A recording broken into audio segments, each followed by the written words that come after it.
আমাদের পোস্টার আমরা নিজেরাই এগুলো ছড়িয়ে দেওয়ার ফেলে দেওয়ার চেষ্টা করছি। আপনারা সকলেই জানেন যে আসলে গত কালকে থেকে নির্বাচনের তফসিল ঘোষণা হয়েছে। নির্বাচনী আচরণ বিধি অনুযায়ী 48 ঘন্টার ভিতরে নির্বাচনের যে সমস্ত ব্যানার, ফেস্টোন, পোস্টার, প্রচার মেটেরিয়াল আছে সেই সবগুলোকে 48 ঘন্টার ভিতরে নামিয়ে ফেলার নির্দেশ দেওয়া হয়েছে। একই সাথে আলোকসজ্জা সহ যত ধরনের প্রচার মেটেরিয়াল আছে সবগুলোকে আপাতত বন্ধ করে নামিয়ে দেওয়ার নির্দেশ দেওয়া হয়েছে। সংশ্লিষ্ট ব্যক্তিরাই তা করতে হবে, যেহেতু এটা একটা আইন, রাষ্ট্রের আইন, নতুন আইন জারি হয়েছে, নতুনভাবে নির্বাচন হবে বাংলাদেশে। সেই জন্য আমাদের পোস্টার আমরা নিজেরাই এগুলো ছড়িয়ে দেওয়ার ফেলে দেওয়ার চেষ্টা করছি। এবং এখানে শুধু এই জায়গায় না, আমরা 2 থানায় যেখানেই আমাদের এই পোস্টার লাগানো হয়েছে, ফেস্টন লাগানো হয়েছে, সেগুলোকে আমরা নিজ দায়িত্বে ছুটিয়ে ফেলছি। তো আমি আশা করব সকলেই রেসপন্সিবল দায়িত্ব পালন করবেন এবং এই পোস্টার, ফেস্টন কিংবা অন্য যে সমস্ত প্রচার মেটেরিয়াল যারা করেছেন তারা এগুলোকে ছুটিয়ে দিবেন। এবং আপাত অর্থে আবার যখন তো নির্বাচনের প্রচারণার সময় আসবে, সরকার কর্তৃক ঘোষিত প্রচারণার সময়, তখন আপনারা এখানে নিজ নিজভাবে এই পোস্টার লাগাতে পারবেন। কিন্তু তার আগে এই পোস্টার এখানে থাকার কোনো আইনগত বাধ্যবাধকতা নেই এবং আমি নিজ থেকেই নিজের পোস্টার সরিয়ে দিচ্ছি।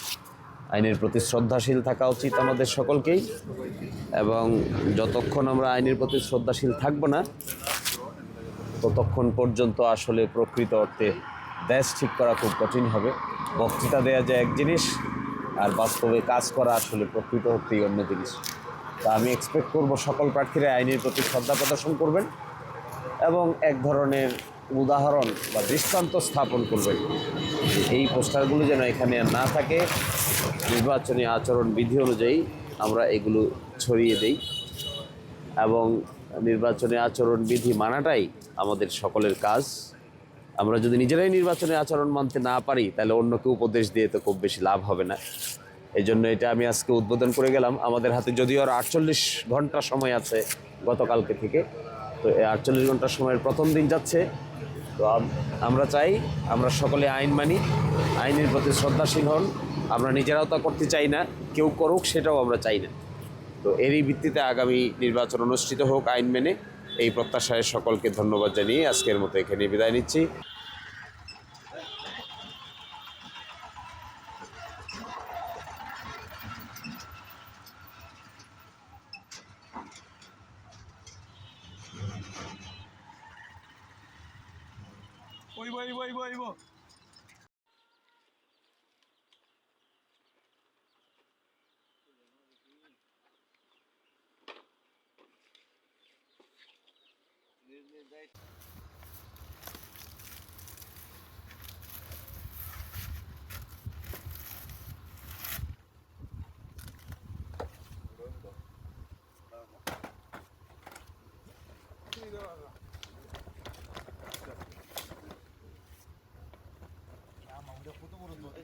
এটা লোয়া মারা টান দে ওই সিরে ওরাই জীবনে